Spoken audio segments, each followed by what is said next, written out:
بسم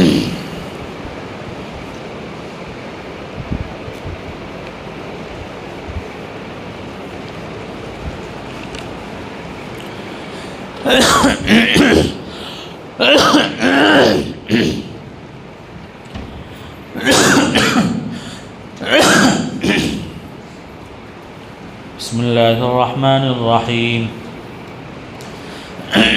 سلام على عباده الذين اصطفى، سلام على المرسلين. اللهم صل على محمد وأنزله المقعد المقرب عندك. اللهم رب هذه الدعوة التامة والصلاة القائمة صل على محمد وارض عنه رضا لا تسقط بعده. اللهم صل على محمد عبدك ورسولك وصل على المؤمنين والمؤمنات والمسلمين والمسلمات.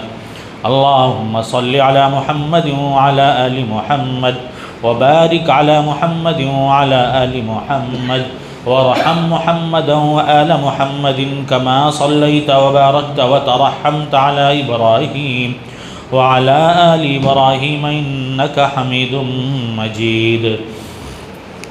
اللهم صل على محمد وعلى آل محمد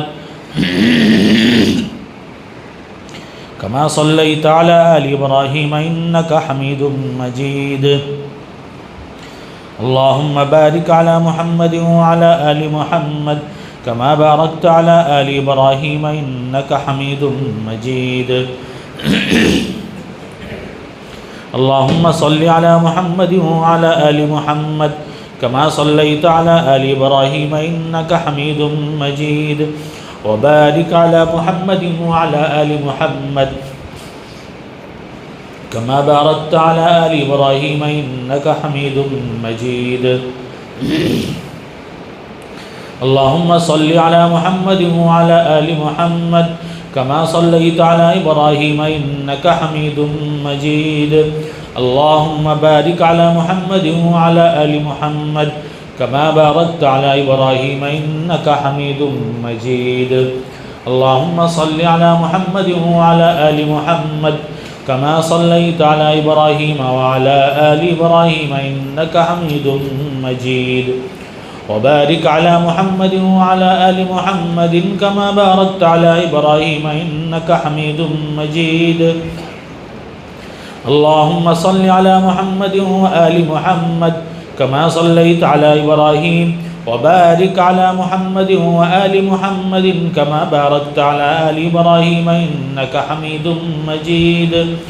اللهم صل على محمد وعلى آل محمد كما صليت على إبراهيم إنك حميد مجيد.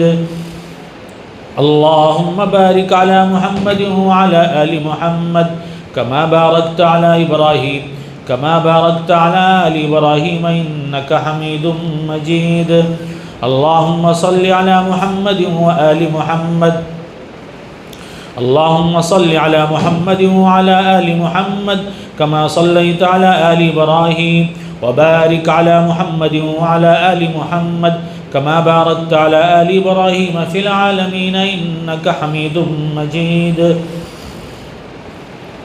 اللهم صل على محمد وأزواجه وذريته كما صليت على آل إبراهيم وبارك على محمد وأزواجه وذريته كما باركت على آل إبراهيم إنك حميد مجيد. اللهم صل على محمد وعلى أزواجه وذريته كما صليت على آل إبراهيم وبارك على محمد وعلى أزواجه وذريته كما باركت على آل إبراهيم إنك حميد مجيد. اللهم صل على محمد النبي وأزواجه أمهات المؤمنين وذريته وأهل بيته كما صليت على آل إبراهيم إنك حميد مجيد. اللهم صل على محمد وعلى آل محمد كما صليت على إبراهيم وآل إبراهيم وبارك على محمد وعلى آل محمد كما باركت على إبراهيم وآل إبراهيم وترحم على محمد وعلى آل محمد كما ترحمت على إبراهيم وآل إبراهيم اللهم اجعل صلاتك ورحمتك وبركاتك على سيد المرسلين وإمام المتقين وخاتم النبيين محمد عبدك ورسولك إمام الخير وقائد الخير ورسول الرحمة. اللهم ابعثه مقاما محمودا يغبطه به الأولون والآخرون. اللهم صل على محمد وعلى آل محمد كما صليت على إبراهيم وعلى آل إبراهيم إنك حميد مجيد. اللهم بارك على محمد وعلى آل محمد كما باركت على إبراهيم وعلى آل إبراهيم إنك حميد مجيد. اللهم صل على محمد وعلى آل محمد وبارك على محمد وعلى آل محمد وبارك على محمد وعلى آل محمد وارحم محمدا وآل محمد كما صليت وباركت وترحمت على إبراهيم وعلى آل إبراهيم إنك حميد مجيد. اللهم صل على محمد وعلى آل محمد كما صليت على إبراهيم وعلى آل إبراهيم إنك حميد مجيد. اللهم بارك على محمد وعلى آل محمد كما باركت على إبراهيم وعلى آل إبراهيم إنك حميد مجيد. اللهم صل على محمد عبدك ورسولك كما صليت على إبراهيم وبارك على محمد وآل محمد كما باركت على آل إبراهيم. اللهم صل على محمد النبي الأمي وعلى آل محمد كما صليت على إبراهيم وبارك على محمد النبي الأمي كما باركت على إبراهيم إنك حميد مجيد. اللهم صل على محمد عبدك ورسولك كما صليت على آل إبراهيم وبارك على محمد وعلى آل محمد كما باركت على إبراهيم. اللهم صل على محمد النبي الأمي وعلى آل محمد كما صليت على إبراهيم وعلى آل إبراهيم وبارك على محمد النبي الأمي وعلى آل محمد كما باركت على إبراهيم وعلى آل إبراهيم إنك حميد مجيد. اللهم صل على محمد وأهل بيته كما صليت على إبراهيم إنك حميد مجيد. اللهم صل علينا معهم. اللهم صل علينا معهم. اللهم صل علينا معهم. اللهم بارك على محمد وأهل بيته كما باركت على إبراهيم إنك حميد مجيد. اللهم بارك علينا معهم. اللهم بارك علينا معهم. اللهم بارك علينا معهم. صلوات الله وصلاة المؤمنين على محمد النبي الأمي. اللهم اجعل صلواتك وبركاتك على سيدنا محمد وعلى آل سيدنا محمد كما جعلتها على إبراهيم وآل إبراهيم إنك حميد مجيد. وبارك على سيدنا محمد وعلى آل سيدنا محمد كما باركت على إبراهيم وآل إبراهيم إنك حميد مجيد. وصلى الله على النبي محمد صلى الله عليه وسلم.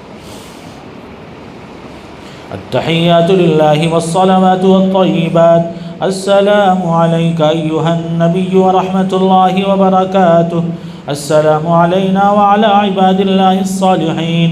أشهد أن لا إله إلا الله وأشهد أن محمدا عبده ورسوله. التحيات الطيبات الصلوات لله. السلام عليك أيها النبي ورحمة الله وبركاته. السلام علينا وعلى عباد الله الصالحين. أشهد أن لا إله إلا الله وأشهد أن محمدا عبده ورسوله. التحيات لله الطيبات الصلوات لله. السلام عليك أيها النبي ورحمة الله وبركاته. السلام علينا وعلى عباد الله الصالحين. أشهد أن لا إله إلا الله وحده لا شريك له وأشهد أن محمدا عبده ورسوله. التحيات المباركات الصلوات الطيبات لله. سلام عليك أيها النبي ورحمة الله وبركاته. سلام علينا وعلى عباد الله الصالحين. أشهد أن لا إله إلا الله وأشهد أن محمدا عبده ورسوله. بسم الله وبالله. التحيات لله والصلوات والطيبات. السلام عليك أيها النبي ورحمة الله وبركاته. السلام علينا وعلى عباد الله الصالحين. أشهد أن لا إله إلا الله وأشهد أن محمدا عبده ورسوله. أسأل الله الجنة وأعوذ بالله من النار. أسأل الله الجنة وأعوذ بالله من النار. أسأل الله الجنة وأعوذ بالله من النار. التحيات لله الزاكيات لله الطيبات الصلوات لله. السلام عليك أيها النبي ورحمة الله وبركاته. السلام علينا وعلى عباد الله الصالحين. أشهد أن لا إله إلا الله وأشهد أن محمدا عبده ورسوله. بسم الله وبالله خير الأسماء. التحيات لله الطيبات الصلوات. أشهد أن لا إله إلا الله وحده لا شريك له وأشهد أن محمدا عبده ورسوله. أرسله بالحق بشيرا ونذيرا وأن الساعة آتية لا ريب فيها. السلام عليك أيها النبي ورحمة الله وبركاته. السلام علينا وعلى عباد الله الصالحين. اللهم اغفر لي واهدني. اللهم اغفر لي واهدني. التحيات الطيبات والصلوات والملك لله. السلام عليك أيها النبي ورحمة الله وبركاته. بسم الله. التحيات لله الصلوات لله الزاكيات لله. السلام عليك السلام على النبي ورحمة الله وبركاته. السلام علينا وعلى عباد الله الصالحين. شهدت أن لا إله إلا الله. شهدت أن محمد رسول الله.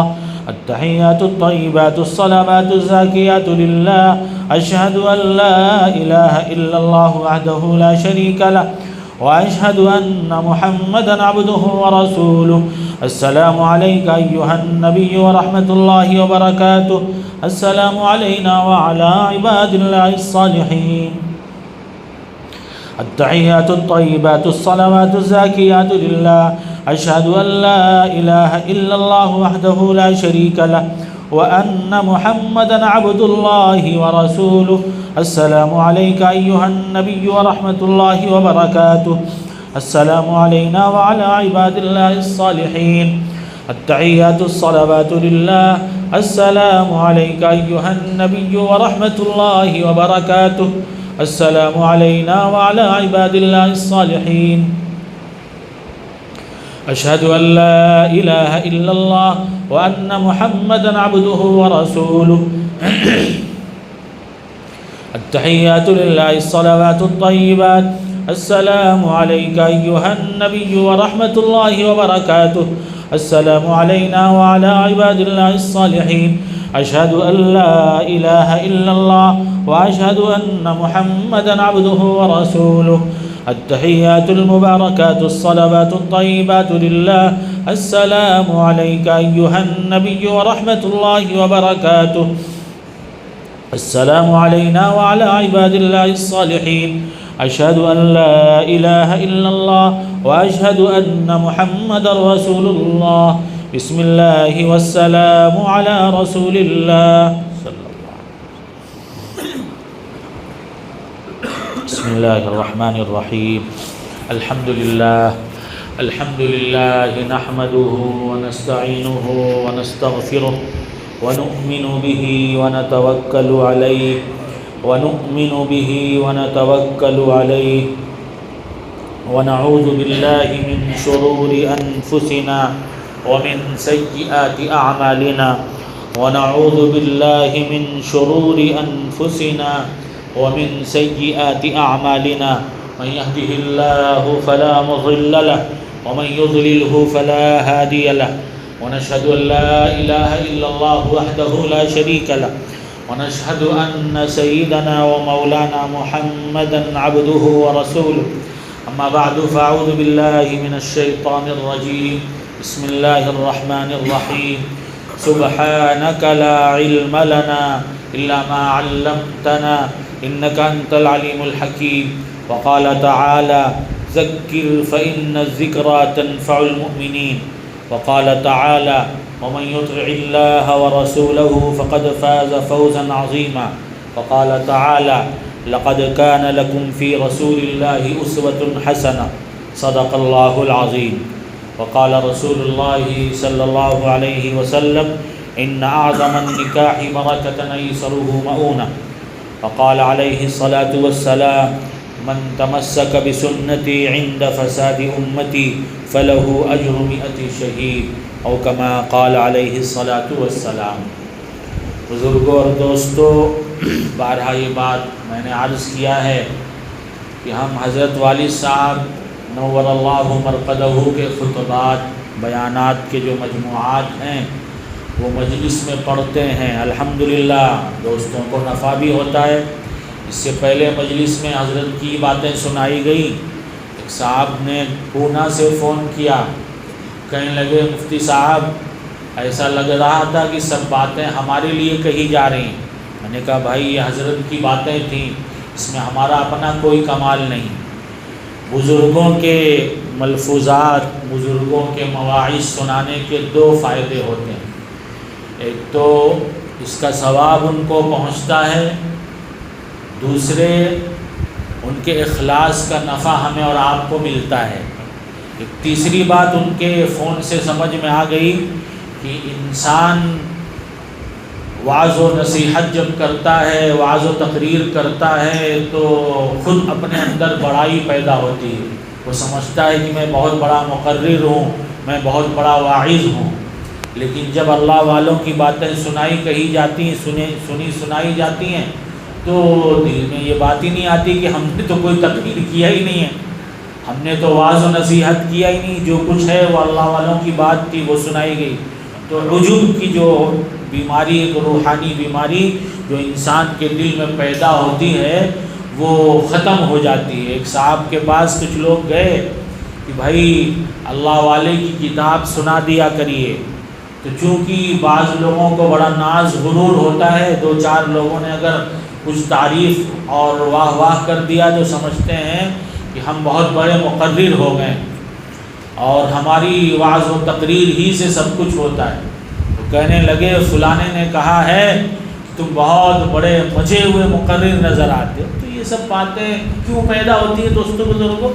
جب انسان یہ سوچتا ہے کہ ہم نے ایسا کر لیا، ہم نے ویسا کر لیا، ہم نے یہ کام کر لیا، جب ہم اور میں انسان کے اندر آتا ہے تو پھر عجب پیدا ہوتا ہے، کبر انسان کے اندر آتا ہے، اور اللہ والوں کی باتوں سے یہ سب چیزیں ختم ہوتی ہیں۔ عجب کی گردن مار دی جاتی ہے، اور بڑائی اور خود نمائی، خود ستائی کا اللہ والوں کی باتوں میں نصیحت ہوتی ہے، اس کا علاج ہوتا ہے۔ یہ حضرت والد صاحب نور اللہ مرقدہ کا بیان ہے 2005 کا، یعنی 20 سال پہلے کا۔ 20 سال ہم نے جمعہ کے سے پہلے ایک گروپ ہے جس میں کتابیں بھیجی جاتی ہیں، آدمی کو کتاب چاہیے نام لکھ کر بھیج دے، تو ہم نے کہا کہ بھائی نکاح سنت کے مطابق کچھ ہو، اس طرح کی کوئی کتاب آپ کے پاس ہو تو بھیج دیجیے۔ ہمارے وہم و گمان پہ بھی نہیں تھا کہ وہ کتاب جو آئے گی حضرت والد صاحب حضرت مولانا منیر احمد صاحب نور اللہ مرقدہ کی ہوگی۔ جب نام آیا شادی سنت کے مطابق کیجئے تو تبھی شبہ ہو گیا کہ حضرت والد صاحب کی کتاب ہے۔ تو ہم نے جب اس کو کھولا تو دیکھا، بڑی خوشی ہوئی۔ یہ کتاب مکتبے میں فی الحال نہیں ہے، ہم نے بہت تلاش کروایا، نہیں ملی تو مل گئی۔ ہم نے کہا شادیوں کا سیزن ہے، موسم ہے، کتنے کارڈ ہمیں خود ہی لوگ دے کے گئے، اور جب سنو تو کیا بھائی کہاں شادی میں جا رہے ہیں، شادی میں جا رہے ہیں۔ ایک ایمان والے کا ہر عمل شریعت و سنت کے مطابق ہونا چاہیے۔ آج ہمارے ماحول معاشرے کے اندر شادی جو ہے عام طور سے سنت کے مطابق نہیں کی جاتی، الا ماشاء اللہ، ہزاروں لاکھوں میں کوئی ایسا ہوگا جو سنت کے مطابق شادی بیاہ کرتا ہوگا۔ اس لیے دل میں آیا کہ دوستوں میں مذاکرہ کر دیا جائے، اور مذاکرہ کرنا کسی کا واعظ و نصیحت کرنا نہیں، مذاکرہ اللہ فرماتے وذکر فإن الذکریٰ تنفع المؤمنین، یہ مذاکرہ ہی لوگوں کو نفع دیتا ہے۔ کوئی واعظ، کوئی مقرر اور کوئی پیر فقیر یہ نفع نہیں دیتے، نفع کون دیتا ہے؟ یہ مذاکرہ آپس میں کرنا کرانا، یہ تذکیر یہ نفع دیتی۔ حضرت فرماتے ہیں بزرگوں دوستوں، یہ بات بار بار عرض کی جاتی ہے، یہاں جمع ہونے کا مقصد علمی معارف و حقائق کا بیان کرنا نہیں ہوتا، بلکہ زندگی شریعت اور سنت کے مطابق ہو جائے اس کی کوشش ہوتی ہے۔ باتیں جو عرض کی جاتی ہیں وہ کیوں کی جاتی ہیں؟ ہماری اور آپ کی زندگی شریعت و سنت کے مطابق ہو جائے، ہمارے اپنے معمولات، معاملات، معاشرت، اخلاق شریعت و سنت کے مطابق ہونے لگیں، اس کی فکر اور کوشش ہوتی ہے۔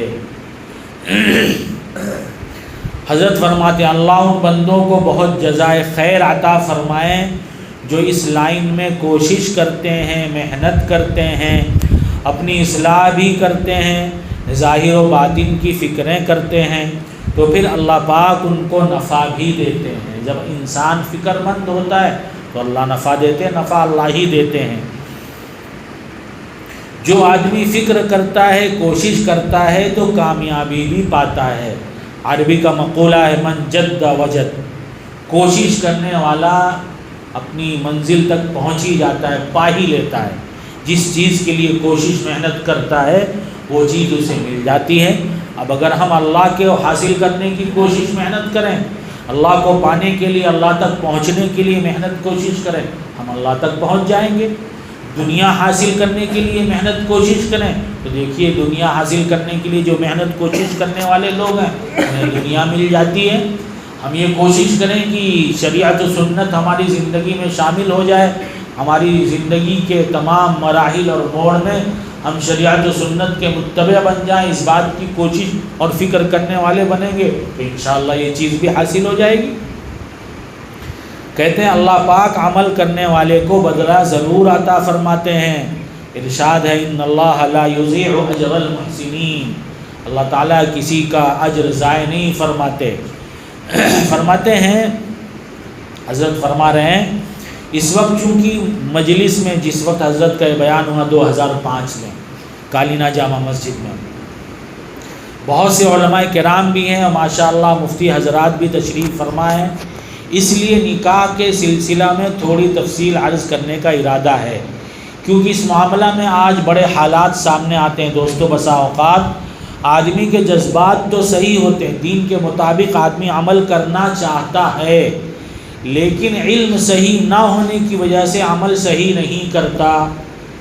اسی طرح بسا اوقات حالات، ماحول، معاشرہ، سماج کی رعایت میں نکاح کے اندر جان بوجھ کر غلطی کرتا ہے۔ معلوم ہے کہ شادی بیاہ میں یہ سب باتیں اچھی نہیں ہیں، لیکن معاشرے کے دباؤ میں، سماج کے دباؤ میں، گھر والوں کے دباؤ میں وہ غلط کام کر لیتا ہے۔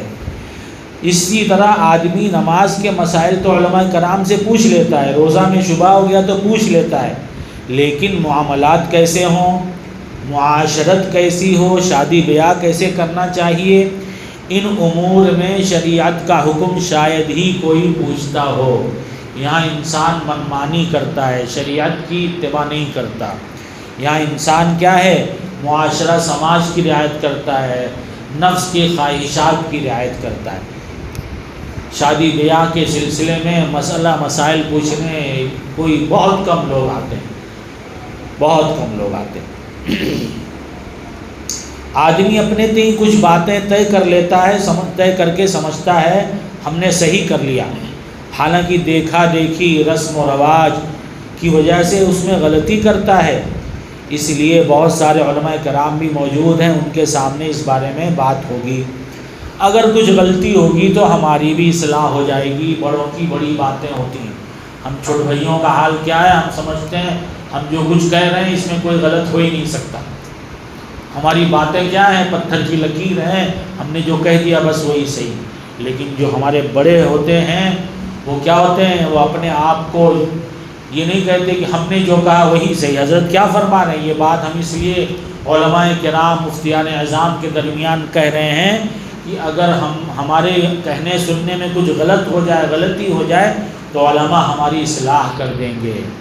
بڑائی انسان کو اپنے کو جھکانے میں آتی ہے۔ جب انسان اپنے کو جھکاتا ہے، اپنے کو مٹاتا ہے تو اللہ رب العزت مرتبہ مقام عطا فرماتے ہیں۔ آپ صلی اللہ علیہ وسلم کا فرمان ہے من تواضع للہ رفعہ اللہ۔ اس میں بھی شرط ہے، تواضع اللہ واسطے اختیار کرے گا تو اللہ رب العزت بڑائی عطا فرمائیں گے۔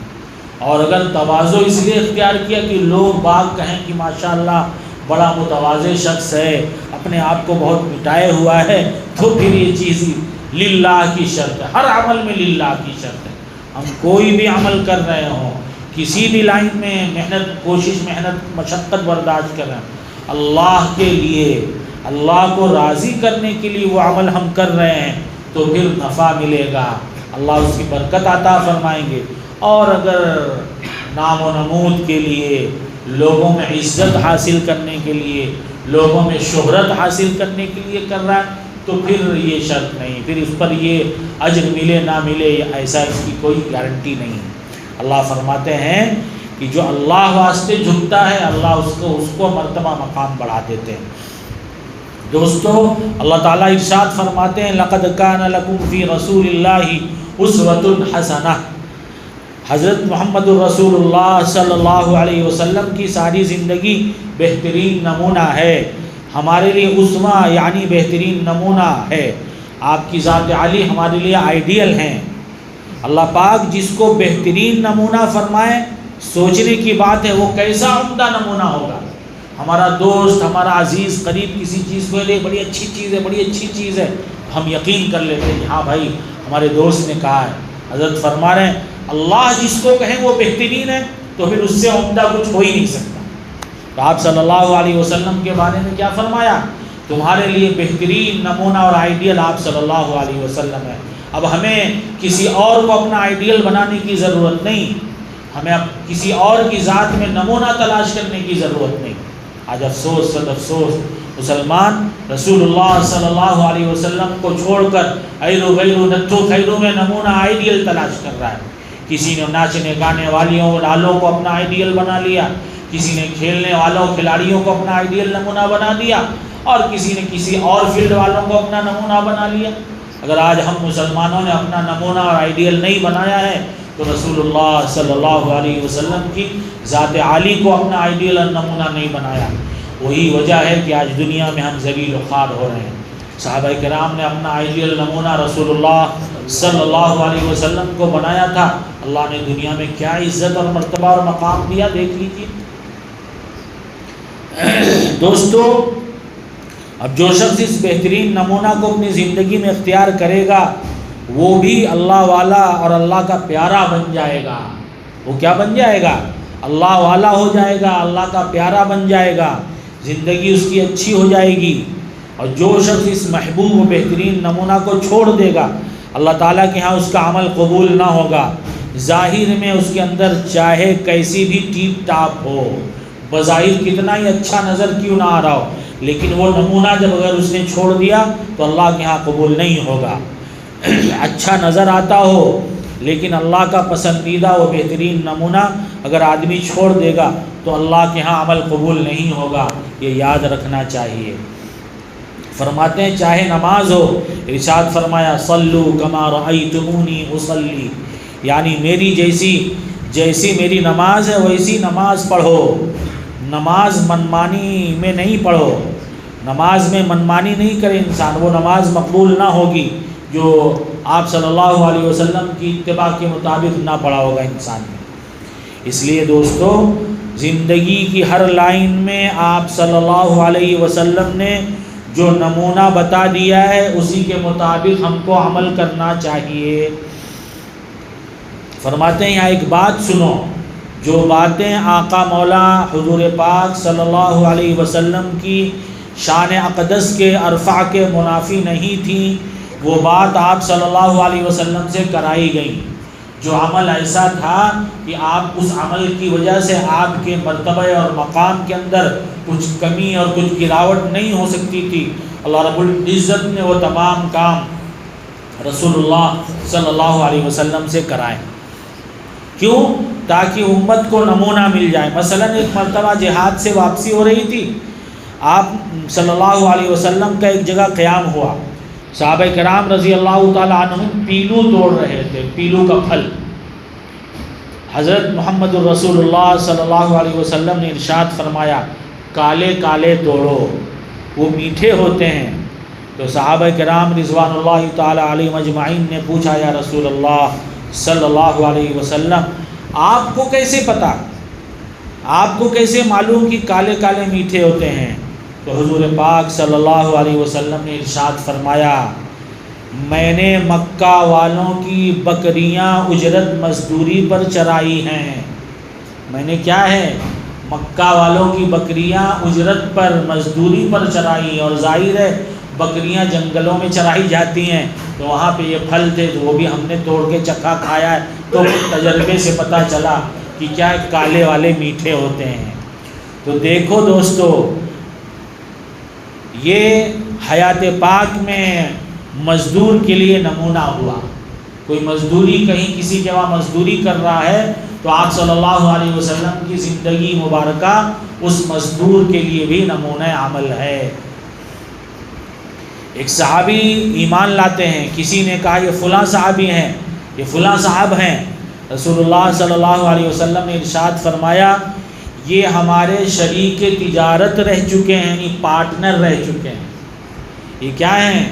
ہمارے پارٹنر رہ چکے ہیں تجارت میں۔ انہوں نے کہا یا رسول اللہ صلی اللہ علیہ وسلم آپ تو ہمارے بہترین شریک تجارت تھے، بہترین پارٹنر تھے۔ آج الٹا ہو گیا ہے، آج مسلمان اگر کسی مسلمان کا پارٹنر بن رہا ہے تو نیت ہی میں کھوٹ ہوتا ہے۔ ہزاروں واقعات، ایک دو نہیں ہزاروں، کہ کسی طرح ہم کیا ہیں آگے بڑھ کر اس سے کنارہ کش ہو جائیں گے، ہم خود ترقی کر لے جائیں گے اور اس کو پیچھے ہٹا دیں گے۔ بہت سارے، اتنے سارے واقعات، اچھے اچھے دیندار لوگ، حالانکہ ہم جس نبی صلی اللہ علیہ وسلم کے امتی ہیں ان کے بارے میں ان کے شریک پارٹنر کیا فرما رہے ہیں کہ آپ ہمارے بہترین پارٹنر تھے۔ بہترین کون ہوگا دوستو بزرگوں؟ جو نفع پہنچانے والا ہوگا، جو خود اکیلے نفع سب ہڑپ کر لے جائے اور بیچارے پارٹنر کو کنارہ کش لگا دے، جب اپنا اس سے جو ہے غرض پوری ہو جائے تو اس کو بہترین پارٹنر نہیں بدترین کہا جائے گا۔ آپ صلی اللہ علیہ وسلم کے بارے میں صحابی نے کیا کہا؟ آپ ہمارے بہترین پارٹنر تھے۔ تو یہ دوستو بزرگوں، اب تو اگر کوئی آدمی تجارت کرتا ہے اور کوئی اس میں پارٹنر اور شریک ہوتا ہے تو اس کے لیے شریک تجارت ہونے کا یہ آپ صلی اللہ علیہ وسلم کی زندگی میں نمونہ ہے۔ بہرحال آقا مولا حضور پاک صلی اللہ علیہ وسلم نے پیوند دار کپڑے استعمال فرمائے ہیں، تو یہ غریب کے لیے نمونہ ہے، پیوند لگا ہوا کپڑا استعمال کر لینا۔ اس لیے آپ صلی اللہ علیہ وسلم امیر و غریب سب کے لیے نمونہ تھے۔ اگر کسی کو تنگی ہے اور پیوند دار کپڑے پہنتا ہے تو اس کے لیے نمونہ ہے، اس کے لیے سنت یہی ہے۔ لیکن اسی کے ساتھ ساتھ حضور پاک صلی اللہ علیہ وسلم نے 10,000 درہم، اس زمانے میں 27 اونٹ کی قیمت کے جوڑے، ایک جوڑا 10,000 درہم کا، آج کے زمانے میں کئی لاکھ روپیہ ہو جائے گا، تو وہ بھی جوڑا استعمال فرمایا ہے۔ یہ امیر کے لیے نمونہ ہے۔ اگر کوئی آدمی اس طرح اللہ نے اسے صاحب حیثیت بنایا ہے اور وہ مہنگا قیمتی جوڑا استعمال کر کے اتراتا نہیں ہے، اکڑتا نہیں ہے، عجوب میں مبتلا نہیں ہوتا، تکبر میں مبتلا نہیں ہوتا، تو اس کے لیے آپ صلی اللہ علیہ وسلم کی یہ زندگی اور یہ بھی نمونہ ہے۔ مہنگا لباس بالکل استعمال کر سکتا ہے انسان، یہ امیر کے لیے نمونہ ہے۔ دوستو بزرگوں، آپ صلی اللہ علیہ وسلم بادشاہ امیر سب کے نبی ہیں، اور آپ صلی اللہ علیہ وسلم سب کے لیے نمونہ ہیں۔ حضرت فرماتے ہیں یہ جو ہم بار بار کتابوں میں پڑھتے ہیں اور صحیح بات ہے، حضور پاک صلی اللہ علیہ وسلم کے گھر میں فاقہ رہا کرتا تھا، اور یہ اسوہ حسنہ ہے غریب آدمی کے لیے کہ اگر حالات پیش آئیں تو اس کے لیے نمونہ یہی ہے۔ مگر صرف یہی نہیں کہ فقر ہی تھا، یعنی ہمیشہ فاقہ ہی فاقہ آپ فرمایا کرتے تھے، بلکہ فرمایا آپ کا فقر اختیاری تھا۔ اللہ رب العزت نے آپ صلی اللہ علیہ وسلم کے سامنے دونوں باتیں رکھی تھیں۔ آپ بادشاہوں والے جیسے نبی بننا چاہتے ہیں، بادشاہت کے ساتھ آپ نبوت چاہتے ہیں، یا فقر اختیار کر کے نبی بننا چاہتے ہیں، تو آپ صلی اللہ علیہ وسلم نے کیا ہے، فقر والی زندگی اختیار کیا۔ اختیاری تھا آپ کا فقر، کیا فرمایا، آپ کا فقر اختیاری تھا۔ آپ کی حیات طیبہ میں امیر و بادشاہ سب کے لیے نمونہ ہے، کیونکہ آپ صلی اللہ علیہ وسلم سب کے نبی ہیں۔ حضرت فرماتے ہیں، ایک صحابی فرماتے ہیں میں نے دیکھا آپ صلی اللہ علیہ وسلم مرغ کھا رہے ہیں، تو مرغ کھانا بھی یہ نمونہ ہو گیا، کوئی آدمی کو اللہ نے کھایا تو مرغ بھی کھایا ہے، اور سادہ کھانا بھی آپ صلی اللہ علیہ وسلم نے کھایا، تو ہر ایک کے لیے نمونہ ہے۔ حضرت فرما رہے ہیں، فرمایا تو دیکھو یہ بھی امیر کے لیے نمونہ ہے، اللہ پاک نے وسعت دی ہے تو مرغ بھی کھائے، یہ بھی سنت ہے۔ اب اگر ہم کھا رہے ہیں تو نیت کر لیں کہ ہمارے نبی صلی اللہ علیہ وسلم نے کھایا تو ہم بھی کھا رہے ہیں، تو ثواب کا ثواب اور لذت کی لذت دونوں چیز جمع ہو جائے گی۔ فرمایا تو یہ بھی سنت ہے۔ میں عرض کر رہا ہوں کہ ہر چیز میں آپ صلی اللہ علیہ وسلم کی زندگی نمونہ ہے۔ دوستو بزرگوں، اس وقت صرف چند نمونے بتا رہا ہوں، ورنہ اگر پوری زندگی کا نقشہ بیان کروں تو اسی میں سارا وقت گزر جائے۔ حضرت فرماتے ہیں، حضرت کا یہ واز ہے شادی سنت کے مطابق کیجیے، 2005 میں حضرت نے یہ واز فرمایا تھا۔ آج دوسری بات عرض کرنی ہے، کیونکہ دیندار لوگ دینی مزاج لے کر آتے ہیں، تسبیح تلاوت میں اضافہ ہو جاتا ہے، نفلیں پڑھ لیتے ہیں، مگر معاملات، معاشرت، اخلاق، شادی بیاہ، ان سب امور میں منمانی کرتے ہیں۔ کیا کرتے ہیں؟ منمانی کرتے ہیں۔ اس لیے بات تو دوسری عرض کرنی ہے، مگر اس سے پہلے سیرت پاک کے چند نمونے عرض کر رہا ہوں۔ فرماتے ہیں ایک صحابی کی بیوی نے شکایت کی میں نماز پڑھتی ہوں تو مجھ کو یہ مارتے ہیں، روزہ رکھتی ہوں تو روزہ توڑوا دیتے ہیں، اور خود فجر کی نماز قضا کر دیتے ہیں۔ صحابی کی بیوی نے شکایت کی، بیوی کی آڑ میں شوہر موجود ہیں، بیوی نے آڑ سے شکایت کی، مجلس میں شوہر بھی موجود تھے ان کے۔ ایسے موقع پر اصول یہ ہے کہ کسی ایک کی بات سن کر فیصلہ نہیں کرنا چاہیے، بلا تحقیق کوئی رائے قائم نہیں کرنا چاہیے۔ اللہ رب العزت کا ارشاد ہے، یا ایھا الذین آمنوا ان جاءکم فاسق بنبأ فتبینوا، اے ایمان والو اگر کوئی فاسق شخص کوئی خبر لے کر آئے تو پہلے تحقیق کر لو، عمل سے پہلے خبر کی تحقیق ضروری ہے۔ چنانچہ حضور پاک صلی اللہ علیہ وسلم نے ان صحابی سے فرمایا، صفوان تمہاری بیوی کیا کہہ رہی ہیں؟ تب حضرت صفوان نے فرمایا، یا رسول اللہ سب کا روزہ سال میں 1 مہینہ کا ہوتا ہے۔ کیا کہنے لگے صحابی؟ سب کا روزہ سال میں 1 مہینہ کا ہوتا ہے، میری بیوی کا روزہ سال بھر رہتا، میری بیوی سال بھر روزہ رہتی ہے، میں جوان آدمی ہوں، مجھ کو بیوی کی ضرورت پڑتی ہے، تو اس نے جو یہ کہا میں نماز توڑوا دیتا ہوں، تو یا رسول اللہ یہ عشاء کے بعد نیت باندھتی ہے تو صبح کر دیتی ہے، کیا اتنی لمبی نماز پڑھتی ہے؟ تو میں شوہر ہوں، اب بیوی کی حاجت ضرورت ہوتی ہے تو میں نماز توڑوا دیتا ہوں ان کی۔ فرماتے ہیں اس لیے میں نماز اس کی توڑوا دیتا ہوں، اور یہ جو کہا کہ میری نماز فجر قضا ہو جاتی ہے، تو یا رسول اللہ میں مزدور آدمی ہوں۔ کیا ہوں؟ مزدور آدمی ہوں، مزدوری کرتے کرتے تھک جاتا ہوں، چنانچہ کبھی ایسا ہوا کہ آنکھ لگ گئی، کبھی ایسا ہوا کہ صبح آنکھ لگ گئی، نہیں تھکا مادہ آدمی کیا ہے، نہیں اٹھ پاتا ہے۔ تو یہ سن کر آپ صلی اللہ علیہ وسلم نے ایک بات ارشاد فرمائی، صحابی کی وجہ سے دیکھیے ہم سب کے لیے ایک نمونہ مل گیا۔ کیا فرمایا؟ اذا استيقظت فصلی، اچھا کوئی بات نہیں، تھکے مادے ہو، کسی دن آنکھ نہیں کھلی، دیر سے کھلی، تو جب اٹھو فوراً نماز پڑھ لو۔ نماز کا وقت جیسے مکروہ وقت نہ ہو، وہاں تو منع فرمایا گیا ہے۔ جب نیند کھلے فوراً نماز پڑھ لو۔ ہمارے بھی بہت سارے دوست احباب کہتے ہیں کیا بتائیں، کیونکہ ہم لوگوں کا معاشرہ عجیب ہو گیا ہے۔ ہمیں آپ صلی اللہ علیہ وسلم نے کہا ہے جلدی سو، تو ہم لوگ دیر سے سوتے ہیں۔ بعض لوگ کہتے ہیں 2 بجے کے بعد ہماری رات ہوتی ہے۔ بتائیے، آدمی جب 2 بجے سوئے گا تو صبح اٹھنا مشکل نہیں ہو جائے گا؟ بالکل مشکل ہو جائے گا۔ تو بسا اوقات دوست کہتے ہیں کیا کریں نیند نہیں کھلتی۔ میں نے کہا کوئی بات نہیں یار، اچھا تمہارے بس میں جو ہے اتنا کرنا شروع کر دو۔ 6 بجے نیند کھلے، 8 بجے 9 بجے جب اٹھتے ہو تو ہاتھ منہ تو دھلتے ہی ہوگے۔ کہ ہاں دھلتے ہیں، ظاہر ہے، بغیر ہاتھ منہ دھلے کوئی ناشتہ تو کرے گا نہیں۔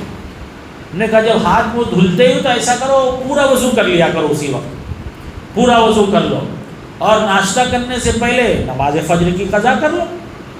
بھائی ہمارے بس میں اتنا ہے، ہم اتنا کریں گے، انشاءاللہ دھیرے دھیرے اللہ رب العزت کی توفیق شامل حال ہوگی تو فجر جماعت سے پڑھنے والے بھی بن جائیں گے۔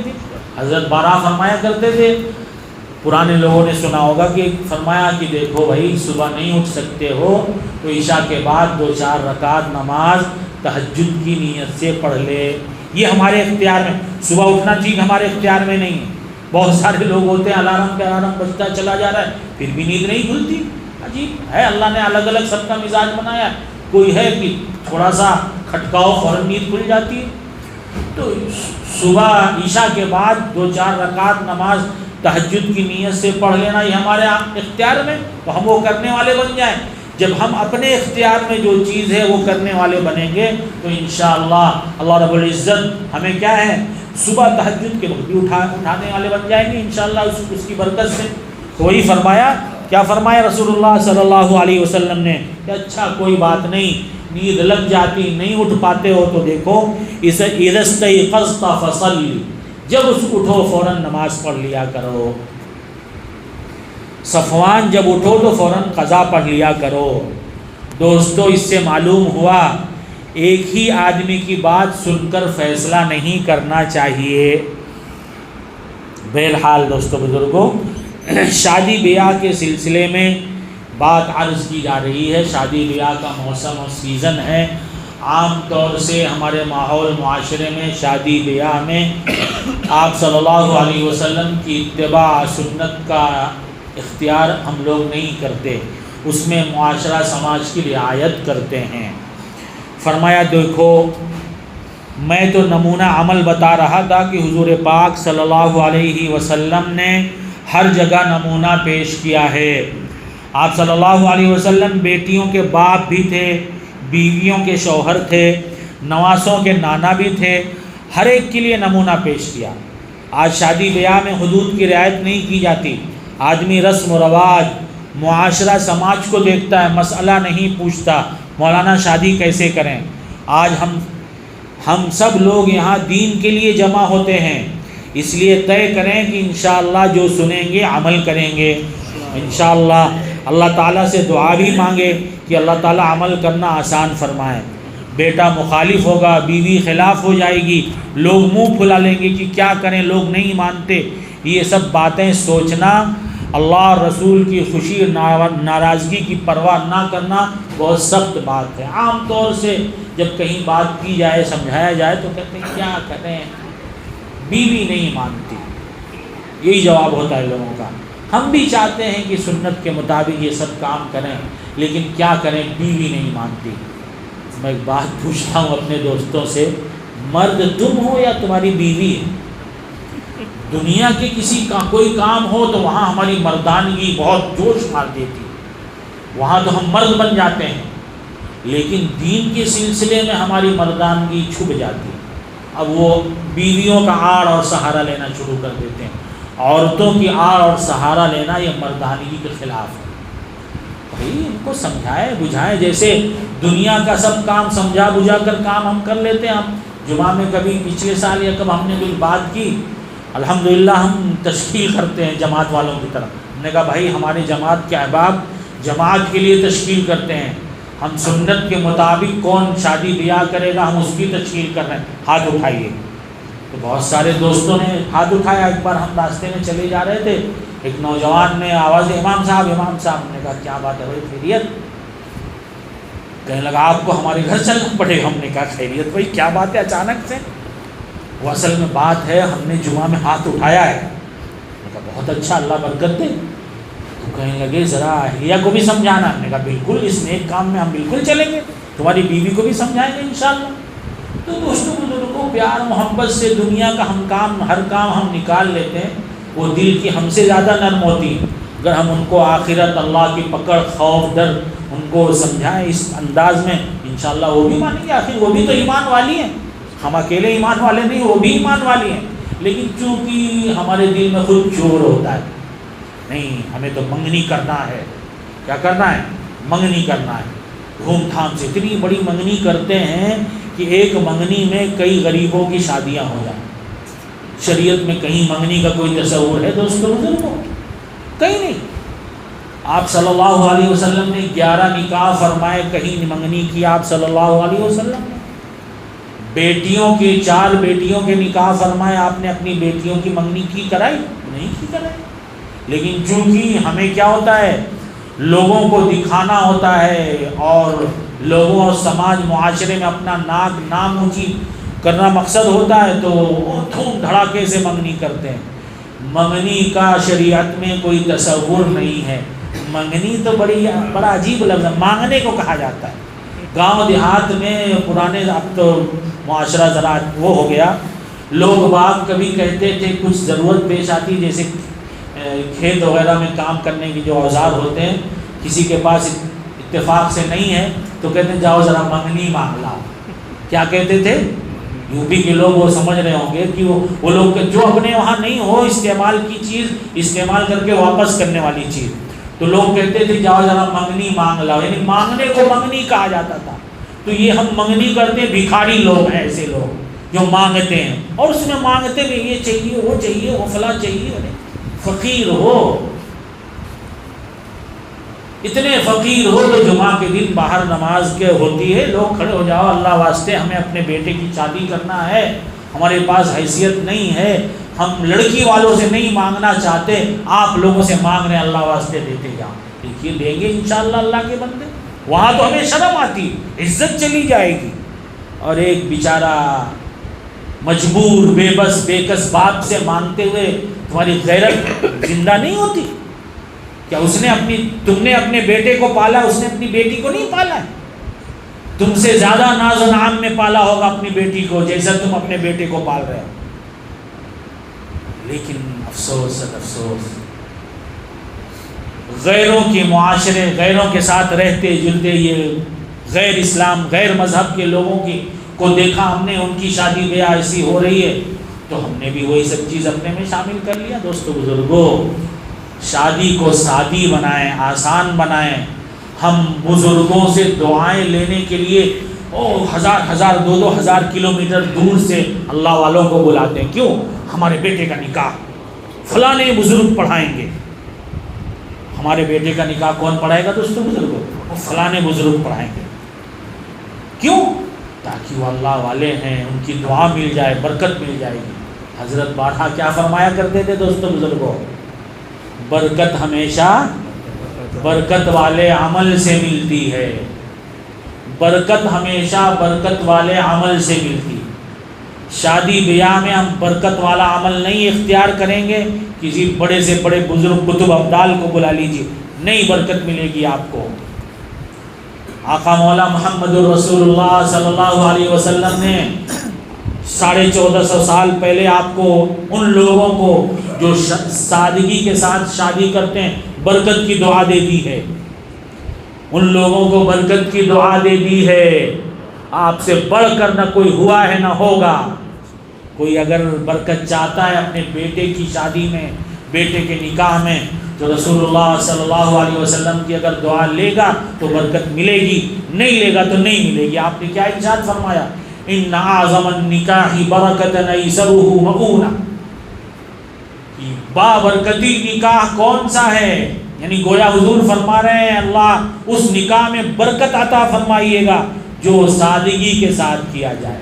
گویا حضور نے آج سے زمانہ پہلے ہی ایسے لوگوں کو برکت کی دعا دے دی. کوئی بزرگ ان کا نکاح نہ پڑھائے، محلے کا ایک عامی آدمی نکاح اگر پڑھا کر چلا گیا، اگر وہ نکاح سنت کے مطابق ہوا تو حضور صلی اللہ علیہ وسلم کی وہ دعا کا مستحق بن جائے گا.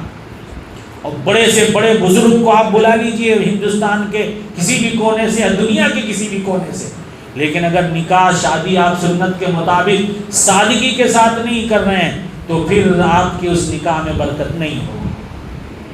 تو یہ منگنی کی رسم کرنا اور پھر خدا کی پناہ وہ جو کیا ہوتا ہے ہلدی مہندی، بتائیے یہ اسلامی طریقہ ہے دوستو بزرگوں؟ دیندار لوگ کر رہے ہیں، دیندار لوگ. کیوں؟ بیوی نہیں مانتے، وہی لوگ گھر کے نہیں مان رہے ہیں. وہ کیا پڑوسی نے وہ بڑا دھوم دھڑاکے سے کیا تھا نا، پڑوسی نے وہ ہلدی مہندی بڑی دھوم دھڑاکے سے کیا تھا، تو اب اگر ہم نہیں کریں گے تو ہماری ناک کٹ جائے گی. بیوی نے سمجھا دیا کہ دیکھ رہے ہو تم تو اس سے کیا کم ہو، کیا تم اس سے کچھ کم، روپے پیسے میں کم ہو یا دوست احباب تمہارے کم ہیں، معاشرے سماج میں تمہارا نام کم ہے، کس چیز میں کم ہو؟ ہم کہتے ہیں ہاں بات صحیح. تو ہلدی مہندی بھی لوگ کرتے ہیں، یہ سراسر غیر اسلامی طریقہ ہے، سراسر. اور اتنی بے حیائیاں اس میں ہوتی ہیں، بے شرمیاں ہوتی ہیں، حتیٰ کہ دوستو بزرگوں زنا تک بسا اوقات نوبت چلی جاتی. یہ ہوا ہے معاشرے سماج میں ایسے نہیں کہہ رہا ہوں. کیوں؟ اسی بدعملی کی نحوست ہے دوستو. جب ہم سنت کے مطابق زندگی نہیں گزاریں گے، سنت کے مطابق کام نہیں کریں گے، خلاف شریعت و سنت کام کریں گے تو پتہ نہیں کیا کچھ خلاف شریعت و سنت کر گزریں گے. اس لیے خدا واسطے یہ منگنیاں اور یہ ہلدی مہندی یہ سب چیزیں ہم کو معاشرے سماج سے ختم کرنے کی ضرورت ہے. ہم خود بھی الحمدللہ اللہ والوں کی مجلسوں میں آنا جانا ہے، دین کی بات ہم سنتے ہیں، لیکن صرف سن لینا کمال نہیں ہے. کمال کیا ہے؟ سن پر عمل کر لینا. لیکن ہم احباب میں بچے بڑی عجیب بات بسا اوقات کر دیتے ہیں. بچوں کو میں پڑھاتا ہوں، ایک بار سب کہنے لگے بچے کہ امام صاحب 2 کان کس لیے دیا گیا؟ میں نے کہا کس لیے دیا گیا؟ تو بچے کہنے لگے ایک کان سے سن کر دوسرے سے نکالنے کے لیے. تو ہم لوگ بھی شاید دینی بات سنتے ضرور ہیں لیکن کس نیت سے کہ سن کے دوسرے سے نکال دیں؟ نہیں دوستوں بزرگوں، آخر زندگی اللہ نے جو دی ہے وہ اسی لیے دی ہے کہ ہم اللہ اور اس کے رسول صلی اللہ علیہ وسلم کے طریقے کے مطابق گزاریں. کب تک بے فکری میں گزاریں گے؟ کیا ہمیں دنیا سے جانا نہیں ہے؟ ہمیشہ یہی رہنا ہے؟ اللہ کے روبرو حاضر ہونا نہیں ہے؟ جب اللہ کے سامنے ہم حاضر ہو جائیں گے، اللہ رب العزت ہمارا حساب لینا شروع کریں گے، پوچھ لیں گے کہ میرے بندے تم نے زندگی کیوں ایسی گزاری؟ کیا جواب ہوگا دوستو بزرگو؟ تم نے شریعت و سنت کے مطابق اپنے آل اولاد کا نکاح کیوں نہیں کیا؟ کیا جواب ہوگا ہمارے پاس دوستو بزرگو؟ اس لیے فکر کر لیں اور ہمارے اندر جو بھی کمی کوتاہی ہر ایک انسان کے اندر، ہم اپنے بارے میں سوچیں، ہم اپنے بارے میں سوچیں. خاص طور سے یہ شادی بیاہ کے سلسلے میں جو خرابیاں معاشرے میں رائج ہیں دوستو بزرگوں، ان چیزوں کو دور کرنے کی ضرورت ہے. اور ایک برائی بہت زیادہ رائج ہوتی چلی جا رہی ہے، لڑکی دیکھنے کا رواج. بھائی دیکھنے کا حکم اگر شریعت نے دیا ہے تو دولہے کو دیا ہے. اور علماء لکھتے ہیں کہ اگر دولہے کے گھر کی کچھ بڑی بوڑھیاں جن پر اس کو اعتماد ہو وہ ابھی اگر دیکھ لیں تو اس کی طرف سے دیکھنا کافی ہے. لیکن اگر اس کو یہ ہے کہ نہیں ہم خود دیکھیں گے تو ایک نظر دیکھنے کی اجازت ہے. یہ نہیں کہ ہوٹل بک کیا جائے، سوٹ بک کیا جائے، اس میں دونوں کو تنہا، بالکل نہیں. نامحرم ہے، کسی بھی غیر محرم کا تنہائی میں ملنے کی اجازت شریعت نے دی نہیں. ایک صحابی فرماتے ہیں میرا رشتہ طے ہوا کسی جگہ، میرا رشتہ طے ہوا کسی جگہ تو میں نے اپنے ہونے والی بیوی کو چھپ چھپ کے دیکھا. حضور کا ارشاد ہے کہ ایک نظر دیکھ لو. یہ نہیں کہ گھر والوں نے کیا ہے دونوں کے لیے انتظام کروایا، وہ وہاں سے آ کے بیٹھیں، یہاں سے آ کے بیٹھیں اور اس کے بعد سب لوگ باہر چلے جائیں اور پھر خوب کہتے ہیں ذرا بات چیت کر لیں. کیا دیکھنے کا حکم ہے، بات چیت کرنے کا حکم نہیں ہے.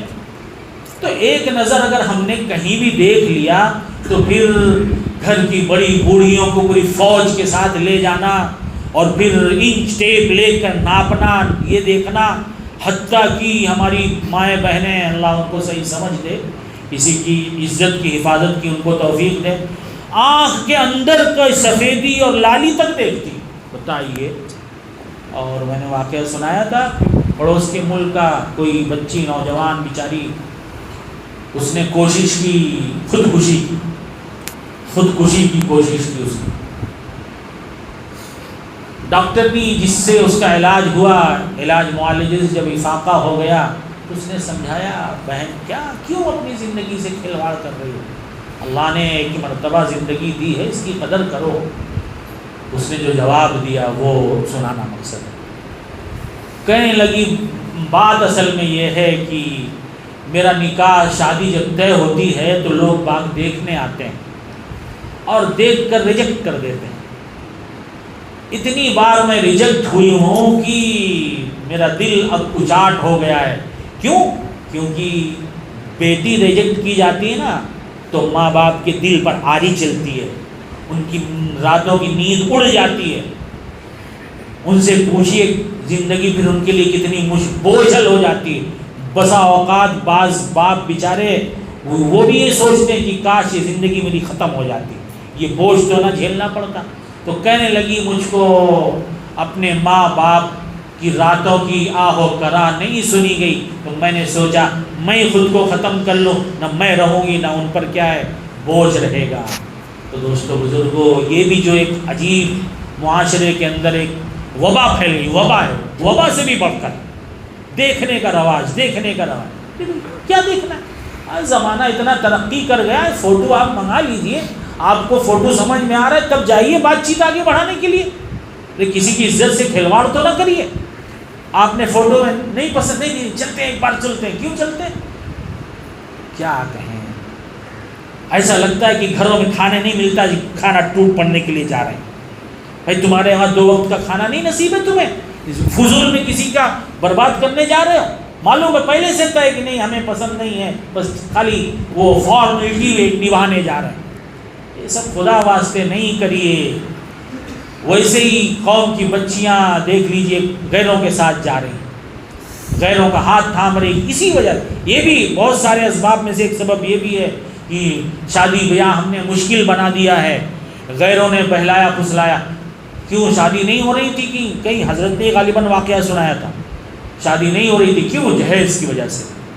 جہیز کی وجہ سے ساتھ میں کہیں کام کرتی تھی، وہ کلیگ کہا جاتا ہے، کلیگ سے بات چیت ہوئی، اس نے پوچھا ہوگا کیا بات ہے، کیوں پریشان نظر آتی ہو؟ بتا دیا کہ ایسا ایسا ہے، میرا رشتہ طے ہو رہا ہے لیکن جہیز کی وجہ سے کوئی شادی کرنے کو تیار نہیں. اس نے کہا میں تم سے شادی کروں گا، کچھ نہیں لوں گا. تو دیکھ لیجیے جہیز کے ناسور نے ایک ایمان والی بچی کا ایمان چھین لیا. کون ذمہ دار؟ دوستو بزرگو، ہم اور آپ ذمہ دار ہیں. بھائی معاشرہ افراد سے بنتا ہے. ہم لوگ اصلاح معاشرے کے جلسے جلوس میں جاتے ہیں، باتیں ہوتی تو سمجھتے ہیں دوسروں کے لیے کہی جا رہے ہیں، ہمارے لیے نہیں. ارے بھائی ہم بھی تو معاشرے کے افراد ہیں، ہم بھی معاشرے کے افراد ہیں. افراد سے معاشرہ بنتا ہے. ایک ایک فرد صحیح ہونا شروع ہو جائے، خود بخود معاشرہ صحیح ہو جائے گا. لیکن دوستو بزرگوں ہم چاہتے ہی نہیں. لالچ. ہم نے تو کہیں سنا کسی سے، ایک بات کیا بتائیں، بیٹا پیدا ہوا تو کہتا ہے بلینک چیک آ گیا. کیا آ گیا؟ Blank cheque. اور یہ اسی ممبئی کی بات ہے، نیو ممبئی میں کہیں ہم گئے تو ایسی کوئی بات ہم نے کی تو ہمارے دوست نے کہا کہ مفتی صاحب یہاں جب والد مکان خریدتا ہے ڈبل، جب بیٹے کی شادی ہے نا تو سنگل بیڈ روم میں کام نہیں چلنے والا، ڈبل بیڈ روم والا. جب مکان خریدتا ہے تو سب پورے گھر میں کام کرواتا ہے، بیٹے کے بیڈ روم میں نہیں کام کرواتا. میں نے کہا کیوں؟ میں نے کہا یہ کیا بات ہوئی، سب میں کرائے بیڈ؟ نہیں، جب وہ شادی ہوگی تو لڑکی والا کرائے گا. میں نے کہا لا حول ولا قوت الا باللہ. بتائیے دوستو بزرگوں کتنی گئی گزری بات. میں نے کبھی عرض کیا، پھر عرض کرتا ہوں، ہمارے یہاں مہمان آتا ہے کوئی ہمارا عزیز قریب جس کا آنا ہم کو اچھا لگے، تو اس نے کہا بھائی ہم فلاں وقت آنا چاہ رہے ہیں. ہم کہتے ہیں خوشی، بالکل خوشی سے آئیے. تو پھر کیا ہم اس کو بعد میں فون کرتے ہیں کہ دیکھیے بستر لے کر آنا اپنا، اور پھر کہیں گے کہ نہیں دیکھو وہ 1 کلو چاول، 1 کلو دال، 1 کلو گیہوں اور کھانے کی جو چیزیں ہیں وہ سب بھی لے کر آنا، اور گیس چولہا بھی لے کر آنا. کہتے ہیں اپنے کسی مہمان کو. اگر کوئی کہے گا تو کیا کہا جائے گا؟ بڑا بے غیرت بے شرم انسان ہے، مہمان سے ایسا مطالبہ کرتا ہے. کہتا ہے مہمان وہ خود اپنی روزی لے کر آتا ہے اور اس سے یہ مطالبہ کر رہا ہے. دوستو بزرگوں، ذرا دل پر ہاتھ رکھ کے کہیے، یہ ہمارے گھر میں ہماری بہو جو آ رہی وہ مہمان نہیں ہماری، وہ کسی کی بیٹی جو ہم اپنے بیٹے کے لیے بیاہ کا، اس کا احسان ہے. اس نے بیٹی دیا تمہارے بیٹے کو، نہیں بیٹی دیتا تو کیا ایسے ہی زندگی گزار دیتا، وہ احسان نہیں، ہم اس کا احسان مند نہیں ہوں گے. ہمارا احسان ہے کہ ہم نے ان علاقوں میں جہاں لڑکیاں نہیں ہیں وہاں جا کر پوچھئے لڑکیوں کے کتنا احسان مند لوگ ہوتے. یہی بمبئی، یہ اپنے ہندوستان میں کچھ برادریاں ہیں غیروں کی، میں نام بھول گیا، غیروں کی برادریاں ہیں، وہ ہاتھ پیر تک جوڑتے ہیں لڑکی والوں سے، اور سنا ہے ان کو الٹا دیتے بھی ہیں لاکھوں لاکھ، کیونکہ ان کی برادری میں لڑکیاں کم ہو چکی، لنگلی لولی کانی کیسی بھی وہ سب کی شادی ہو جا رہی. کیوں؟ اس لیے کہ لڑکیاں کم ہیں. تو دوستو بزرگوں، یہ سب چیزیں اچھی بات نہیں. ہم کہتے ہیں گدا بھی وہی لائے، پلنگ بھی وہی لائے، گیس چولہا بھی وہی لائے، کھانا بھی. گاؤں دیہات میں سنا ہے ہم نے، وہ اناج تک دھو کر لے جاتے ہیں لڑکی والے سے. یہ سب کیسی بے غیرتی کی بات ہے دوستو بزرگ. اچھی بات. آپ صلی اللہ علیہ وسلم نے امہات المومنین سے جو نکاح فرمائے تھے سب سے سب چیزوں کا مطالبہ کیا تھا. ہم آپ صلی اللہ علیہ وسلم کے نام لیوا ہیں، آپ کے امتی ہیں. دوستو بزرگوں، آپ صلی اللہ علیہ وسلم کے طور طریقے کے مطابق زندگی گزاریں گے تو اس دنیا میں بھی نفع ملے گا، عزت ملے گی، مقام ملے گا، اور آخرت میں کیا کچھ ملے گا دوستو بزرگوں ہم تصور نہیں کر سکتے. تو بہرحال دوستو بزرگوں، معاشرے سماج میں یہ سب جو فضول چیزیں رائج ہو چکی ہیں، جن رسومات کے ہم مرتکب ہو رہے ہیں، ان سب چیزوں کو چھوڑنے کی ضرورت ہے. شادی بیاہ سادگی سے کر لیں. بھائی دیکھ لیں ایک بار، پسند آ گئی تو بات آگے بڑھائیں، ورنہ بات ختم کر دیں. کم سے کم کسی کی عزت سے تو نہیں کھیلیں، ورنہ قوم کی بچیاں یا تو خودکشی کریں گی یا تو پھر کیا ہے غیروں کا ہاتھ پکڑ کر جانے والی بن جائیں گی. تو ذمہ دار ہم اور آپ ہوں گے. کل کو قیامت میں اگر انہوں نے ہمارا دامن پکڑ لیا، یہ جو ہے معاشرے کے ٹھیکیدار تھے، یہ معاشرے کے بڑے تھے، ان لوگوں نے قوم کی بچیوں کے لیے کچھ سوچا نہیں، کوئی فکر نہیں کی، ہم جو راستے سے بھٹک گئے اس کی ذمہ دار یہ تھے. تو سوچ لیجئے دوستو بزرگوں اللہ رب العزت کے سامنے کیا جواب دہ ہم ہوں گے. اس لیے بہرحال شادی بیاہ میں جو ہم سب شریعت اور سنت کی خلاف ورزی کر رہے ہیں، سادگی کو چھوڑ کر عجیب خرافات ہم کر رہے ہیں، ان خرافاتوں کو چھوڑنے کی ضرورت ہے اور سنت کے مطابق شادی کرنا چاہیے. دوستو بزرگوں، آپ صلی اللہ علیہ وسلم کی اطاعت اور اتباع ہی میں اصل حقیقی کامیابی ہے. اللہ رب العزت جو ہے ہمیں امت کے تمام لوگوں کو، حضرت والی صاحب رحمۃ اللہ علیہ، والی صاحب نور اللہ مرقدہ شادی بیاہ میں نہیں جاتے تھے. الحمدللہ ثم الحمدللہ 15-16 سال ہو گیا تقریباً. شروع میں ہم جہاں کرلا نماز پڑھاتے ہیں شروع میں ہم بھی جاتے تھے، لیکن ممبر سے اس کے خلاف بات کیا کرتے تھے. اللہ نے دل میں ڈالا کہ بھائی ممبر سے بات تو تم سنت والی شادی کی کرتے ہو اور جو خرافاتوں والی شادی میں بھی جاتے ہو. اللہ نے اسی وقت سے طے کر لیا کہ کسی کی شادی میں نہیں جاتے. الحمدللہ. ابھی میں نے کہا نا ہمارے اس نوجوان نے کہا تھا کہ ہمارے بچوں کا نکاح ہے، تو ملا بھی کچھ دن پہلے ہم سے، کہنے لگے امام صاحب نے کہا آپ کو پڑھانا ہے. ہم کہا بالکل پڑھائیں گے، لیکن مسجد میں پڑھائیں گے. تو مشکل ہے، وہ حال میں بول رہے ہیں. ہم نے کہا ہم حال وال میں نہیں جاتے بھائی، ہم حال میں نہ نکاح پڑھائیں گے نہ حال میں جاتے ہیں. ولیمہ کھانے تو آئیں گے. ہم نے کہا وہ بھی نہیں آئیں گے. ہم نے کہا سنت کے مطابق ولیمہ کر رہے ہو؟ ہاں، وہ مردوں کا انتظام الگ، عورتوں کا انتظام الگ، وہ پردے کا ماحول. نے کہا حضور صلی اللہ علیہ وسلم نے اپنے کسی بھی ولیمے میں عورتوں کو نہیں بلایا. اسی بیان میں حضرت کا بیان ہے، شادی سنت کے مطابق کیجیے. کہیں حضرت نے کہا فرمایا میں نے عورتوں میں غالباً بنگلور کا واقعہ وہ بیان میں حضرت نے فرمایا تھا، بنگلور کا غالباً، کہ بنگلور کی مستورات میں ہم نے بیان کیا کہ اللہ تعالیٰ نے تمہارے لیے فرض معاف کر دیا، واجب معاف کر دیا، سنت مؤکدہ معاف کر دیا۔ فرمایا جماعت مردوں کے لیے واجب ہے، معاف ہے، جمعہ فرض ہے، معاف ہے، اور سنت مؤکدہ کوئی چیز بتائی، فرمایا یہ تمہارے لیے معاف ہے، فرمایا فرض واجب سنت مؤکدہ سب تمہارے لیے معاف ہے، ایک ولیمہ ہی تمہارے لیے ضروری ہے، ولیمہ تو تمہارے لیے سنت ہے ہی نہیں، تو پھر کیوں ولیمے میں ٹوٹی پڑتی ہو؟ فرمایا حضرت نے وہ پڑھی لکھی عورتیں تھیں، فرمایا کہنے لگیں ہاں بات سمجھ میں آ گئی، تو عورتوں کے لیے ولیمہ مسنون ہے ہی نہیں، تو خلاف سنت ولیمہ کیا جاتا ہے، اس کے بعد کہیں گے کہ امام صاحب بھی آئیں، فلاں بزرگ صاحب بھی آئیں، وہ بھی آئیں تاکہ برکت ملے۔ تو میں نے پوچھا بھائی ایسا ولیمہ ہوگا؟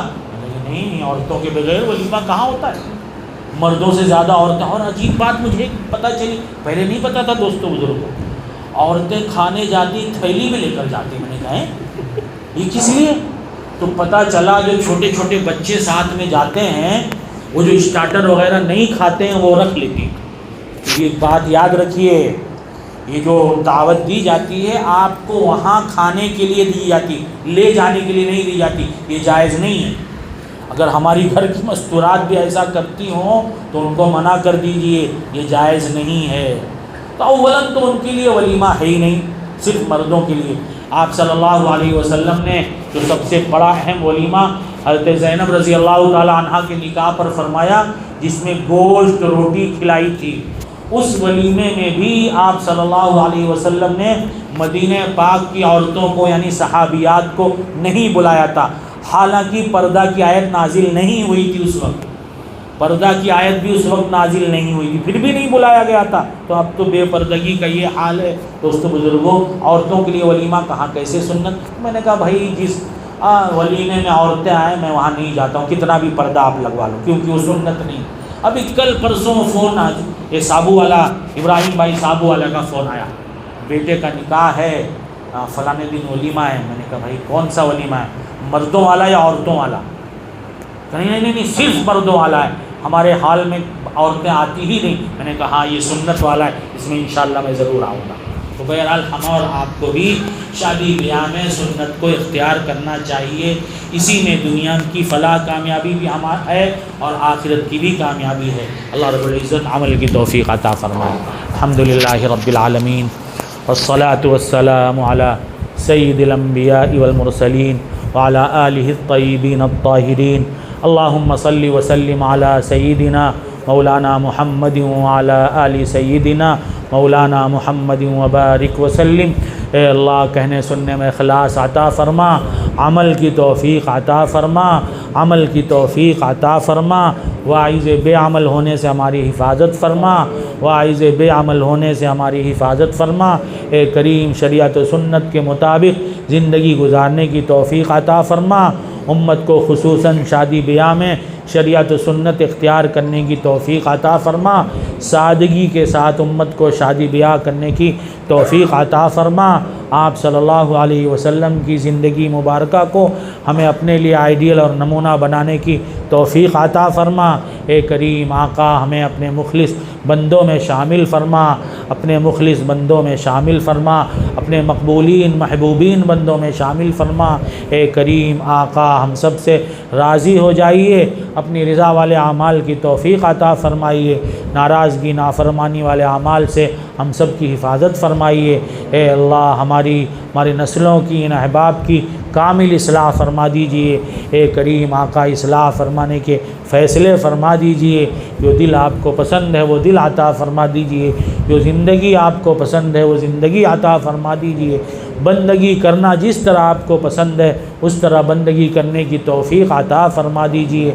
اے کریم آقا نفس و شیطان کے شر فتنے سے بچا لیجئے، نفس و شیطان کے شر فتنے سے بچا لیجئے، اپنوں اور غیروں کے شرور فتن سے حفاظت فرمائیے، حاسدوں کے حسد سے حفاظت فرما لیجئے، مکاروں کے مکر سے حفاظت فرما لیجئے، فتینوں کے فتنے سے حفاظت فرما لیجئے، حکومت اور حکومت کے اہلکاروں کے شر فتنے سے حفاظت فرما دیجئے۔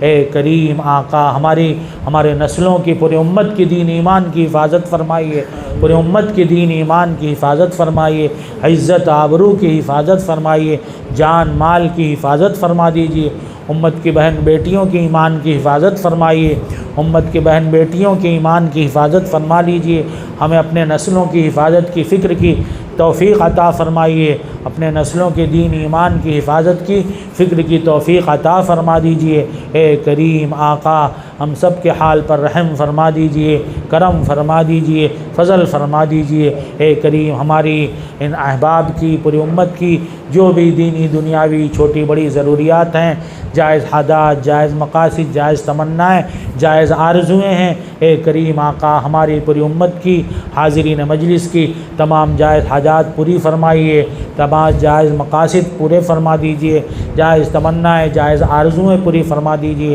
امت کے تمام بیماروں کو شفا عطا فرما دیجیے، مقروضوں کو بار قرض سے سبکدوش فرما دیجیے، بے روزگاروں کو حلال پاکیزہ رزق عطا فرمائیے، ہم سبوں کو حلال رزق حاصل کرنے کی توفیق عطا فرمائیے، حرام و مشتبہ روزی حاصل کرنے سے ہم سب کی حفاظت فرما دیجیے، جن کے گھروں میں نوجوان بہن بیٹیاں بے نکاح بیٹھی ہوئی ہیں سب کے لیے اچھے رشتوں کا انتظام فرمائیے، سب کو اچھا گھر و بر عطا فرمائیے، سب خوشگوار خوشحال زندگی عطا فرما دیجیے، جن کے نکاح ہو گئے ہیں ان کو اچھی زندگی عطا فرما دیجیے، بے اولادوں کو اولاد صالح عطا فرما دیجیے، جو صاحب اولاد ہیں ان کے اولادوں کو نیک و صالح بنا دیجیے۔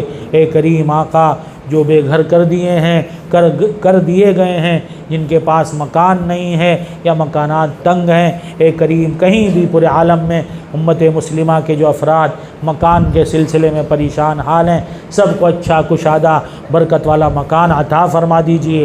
آپ صلی اللہ علیہ وسلم نے جو خیرات و برکات مانگی ہے ہمیں عطا فرمائیے، حاضرین مجلس کو عطا فرمائیے، پوری امت کو عطا فرمائیے، جن شرور فتن سے آپ صلی اللہ علیہ وسلم نے پناہ مانگی ہے ہمیں پناہ عطا فرمائیے، حاضرین مجلس کو پناہ عطا فرمائیے، پوری امت کو پناہ عطا فرما دیجیے۔ ہم اس وقت جو مانگا عطا فرمائیے، آئندہ جو مانگیں گے وہ بھی قبول فرما لیجیے، ہماری دعاؤں کو محض اپنے فضل و کرم سے پوری امت کے حق میں قبول فرمائیے۔ صلی اللہ تعالی علی خیر خلقہ محمد و آلہ و اصحابہ اجمعین برحمتک یا ارحم الراحمین، آمین آمین یا رب العالمین۔ خدمت والے احباب تیار ہو جائیں، چلے جائیں۔ وعلیکم السلام ورحمۃ اللہ وبرکاتہ۔ علماء حضرات ہاتھ دھو کر ناشتے کے لیے اوپر تشریف لے جائیں، اور بڑی عمر کے لوگ بھی چلے جائیں۔ السلام ورحمۃ اللہ، کیسے ہیں؟ اچھے ہیں؟ اللہ خوب برکتوں سے صاحب کی مجلس میں آتے تھے ماشاء اللہ۔ کہاں سے تشریف لائیں؟ ہم لوگ ہے پونا سے۔ اچھا ماشاء اللہ۔ جماعت آئی تھی 3 دن کی، مہمان حضرات کی خواص جماعت ہے۔ اچھا الحمدللہ الحمدللہ۔ اللہ خوب ناشتے کا اوپر نظر میں ناشتہ کر لیجیے، تھوڑا سا اور کر لیجیے، آپ لوگوں کی برکت شامل ہو جائے گی اس میں۔ ہاں ساتھیوں کو لے چلیے، ہاں تھوڑا سا اور ساتھ دیجیے۔ ٹھیک ہے دعا کی درخواست۔ اللہ خوب برکتوں سے نوازے۔ السلام علیکم۔ ہاں کیسے ہیں؟ خیریت سے؟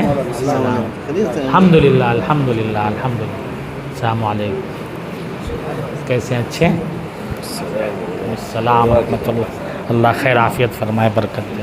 السلام ورحمۃ اللہ، خیریت سے؟ کیسے ہو؟ ٹھیک ہو؟ السلام ورحمۃ اللہ۔ چچا خیریت؟ اللہ خوب خیر عافیت سے رکھے، آپ بڑھاپا اچھا گزار دے سب کا۔ السلام، کیسے ہیں؟ اچھے ہیں؟ چلو، وعلیکم السلام۔ زبیر بھائی یہ بھی لے لیجیے۔ اچھا کیسے ہیں چچا؟ اچھے ہیں؟ ماشاء اللہ ماشاء اللہ، خیریت سے ہو؟ اچھے؟ علیکم السلام۔ میں نیرول سے ہوں۔ میں اچھا اچھا، ہمارے ساتھ میں قاری صاحب آتے ہیں، آپ کو سلام بولے۔ علیکم السلام، ہمارا بھی سلام دعا کہیے۔ السلام علیکم، اچھے ہیں؟ السلام علیکم السلام، علیکم السلام، اللہ برکتوں سے نوازے۔ وعلیکم السلام، اچھے ہیں؟ خیریت سے؟ علیکم السلام، وعلیکم السلام، خیریت سے؟ ٹھیک ہے ماشاء اللہ، گھر میں خیریت؟ اور ٹھیک ہیں؟ اچھے ہیں ماشاء اللہ۔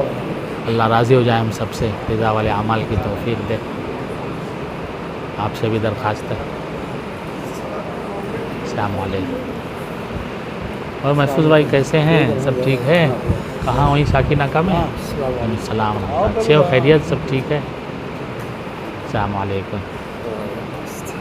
کیسے ہیں آپ؟ سب اچھے ہیں؟ ماشاء اللہ ماشاء اللہ. کیسی ہیں آپ؟ ٹھیک ہیں ماشاء اللہ. وعلیکم السلام. وعلیکم السلام ورحمۃ اللہ. وعلیکم السلام. اچھے ہیں آپ لوگ؟ ماشاء اللہ. وعلیکم السلام. اللہ خوب خیر برکت دے، آپ کی پریشانی دور فرما دے. وعلیکم السلام. ٹھیک ہے، اللہ راضی ہو جائے ہمیشہ کے لیے ہم سب سے. السلام. کیسے ہیں چچا؟ اچھے ہیں؟ السلام ورحمۃ اللہ. السلام. خیریت؟ ٹھیک ہے. السلام. کیسے؟ اچھے ہیں؟ ٹھیک ہے جی. نہیں فجر میں تو نہیں پڑھتا، اب ظہر سے رہتا ہوں عشاء تک. فجر میں اب نہیں آتا ہوں. ایک دو ہے نائب امام صاحب ہیں، وہ پڑھاتے ہیں. السلام. کیسے ہیں؟ ٹھیک ہے. وعلیکم السلام ورحمۃ اللہ. الحمد للہ الحمد للہ. اللہ. السلام علیکم. کیسے ہیں عبداللہ بھائی؟ ٹھیک ہیں؟ کیسے آئے آتے ہیں آپ اپنی گاڑی سے یا ٹرین سے؟ میں اپنی گاڑی سے آنے میں نے کہا شاید موسم تھوڑا احتیاط کر لیا. ماشاء اللہ ماشاء اللہ. اللہ کے احسان ہے جو ہے اپنے کو اللہ چلا رہا. ہاں اللہ ہی چلاتے ہیں، ظاہر ہے کبھی ساتھ اللہ ہی چلا. اللہ لیکن خیر پھر بھی عافیت اللہ فرمائے. کا احسان ہے. الحمد بہت للہ احسان ہے. الحمد بالکل احسانی ہے بہت ہی احسان ہے. اس حال میں رکھے دعا سب کرتے رہیے. اللہ خوب اللہ آسانی چلتا پھرتا رکھے. اللہ نے تو بس ایک پیر پہ چلایا ہے. ہاں دو بالکل. پیر والے نہ جوانوں سے اچھا چلایا آپ کو. اللہ احسان ہے. حضرت کی دعائیں بھی میرے ساتھ بالکل بالکل بالکل. ہاں بہت یاد کرتے تھے.